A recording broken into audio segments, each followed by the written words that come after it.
ஸ்வாதி கொலை வழக்கு, ராம்குமார் மரணம், இந்த ரெண்டுலயுமே பயங்கரமா பிரபலமானவங்க ரெண்டு பேர், அதுவும் சோசியல் மீடியா மூலமா. அது யார் அப்படின்னா, பிரான்ஸ்ல இருக்கிற தமிழச்சி ஒருத்தங்க, திலீபன் மகேந்திரன் இன்னொருத்தர். இவங்க ரெண்டு பேரையுமே வேற ஒரு லெவல்ல வச்சுதான் பல பேர் பார்த்துக்கிட்டு இருக்காங்க. அவங்களோட ஃபேஸ்புக் ப்ரொஃபைல்ல ஏதாவது ஒரு போஸ்ட் போட்டாங்கன்னா உடனே அதை ஷேர் பண்றது, லைக் பண்றது, அது கீழே போய் கமெண்ட் பண்றதுன்னு சொல்லிட்டு இவங்களுக்குன்னு ஒரு ஃபாலோயிங் இருந்துட்டு இருந்துச்சு. திடீர்னு என்னடான்னா, இப்ப இவங்க ரெண்டு பேருமே ஒருத்தர் அவன் கெட்டவன் அவ கெட்டவன் அப்படின்ற ரேஞ்சில பயங்கர கேவலமான போஸ்டுகள்லாம் போட்டுக்கிட்டு இருக்காங்க.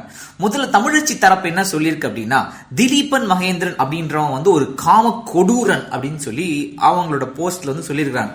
என்னென்ன விஷயம் இது வரைக்கும் பண்ணியிருக்காரு அப்படின்னா, தேசிய கொடியை எரிச்ச ஒரு வழக்குல அவர் கைதானாரு. அந்த ஒரு பிரபலத்தை வச்சு ஃபேஸ்புக்ல பல பெண்கள் கூட தொடர்பு கொண்டு பல பேர்த்த ஏமாத்தி இருக்காரு. முக்கியமா காதலிச்ச ஒரு பொண்ணை வேற ஒருத்தர் அந்த பொண்ணு கல்யாணம் பண்ணிச்சு அப்படின்னு சொல்லிட்டு அந்த பொண்ணை ரொம்ப கேவலமா சித்தரிச்சு அந்த பொண்ணோட வாழ்க்கையை கெடுக்கிறதுக்காக பல விஷயங்கள் செஞ்சிருக்காரு. இது மட்டும் இல்லாம 2 குழந்தைங்களுக்கு தாயான ஒரு பொண்ணையும் இவர் ஏமாத்தி இருக்காரு. அந்த பொண்ணு இவரை நம்பி வீட்டை விட்டு ஓடி இப்ப நடுத்துறையில் நிக்குது. இது எல்லாம் பத்தாது அப்படின்னு சொல்லிட்டு கோவையில் இருக்கிற ஒரு பொண்ணோட ஒரு தொடர்பு வச்சு அதுக்காக இந்த ஒரு பெண்ணை விட்டுட்டு அந்த பொண்ணு கூட போயிருக்காரு. அட பாவீங்களா! இதுவும் இல்லாம லண்டன்ல ஒரு காதலி இப்போதைக்கு இவருக்கு இருக்கு.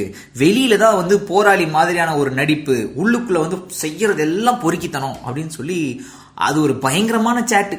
இதுக்கு மேல எந்த பொண்ணுகிட்டயாவது இந்த மாதிரி எல்லாம் பேச ஆரம்பிச்ச அப்படின்னா வெட்டி கையில கொடுத்துருவேன் அப்படின்னு சொல்லிட்டு சாட் பக்கத்துல திட்டிட்டு அவனை பிளாக் பண்ணிட்டேன் அப்படின்னு சொல்லி தமிழச்சி அவங்களோட ப்ரொஃபைல்ல ஒரு போஸ்ட் போட்டிருக்காங்க. நம்ம கொஞ்சம் கம்மியா தான் பேசியிருக்கோம். இன்னும் டீட்டெயிலா படிக்கிறதுக்குன்னா நீங்க அங்கதான் போய் பார்க்கணும். இது ஒரு பக்கம் இருக்க. இன்னொரு பக்கம் திலீபன் மகேந்திரன் அவர் என்ன சொல்லியிருக்காருன்னா, தமிழச்சி புலிகினி, பொய் சொல்றவங்க, பொம்பளை பொறுக்கி, ஐயோ பயங்கரம் பயங்கரம், இதோட பயங்கரமாலாம் பேசிடுறாங்க. இவர் என்ன காரணம் சொல்றார் அப்படின்னா, ஒருத்தனை பிடிக்காம போச்சுன்னா என்ன வேணா சொல்லி அவனை பொம்பளை பொறுக்கியா சித்தரிப்பாங்க அப்படின்னு சொல்லி நந்தினி, கவிதா, ராஜேஷ் என்ற 2 பேர்த்த அவர் சொல்லியிருக்காரு. இவங்க 2 பேர்த்துக்கும் சப்போர்ட்டா தமிழச்சி வருவாங்க, அவங்களும் ஒரு புழினி அப்படின்னு சொல்லியிருக்காரு. இதுல முக்கியமா நீங்க அண்டர்லைன் பண்ணி கவனிக்க வேண்டிய விஷயம் பாத்தீங்கன்னா, அந்த போஸ்ட்ல கீழே ஒரு 2 லைன் வருதுங்க.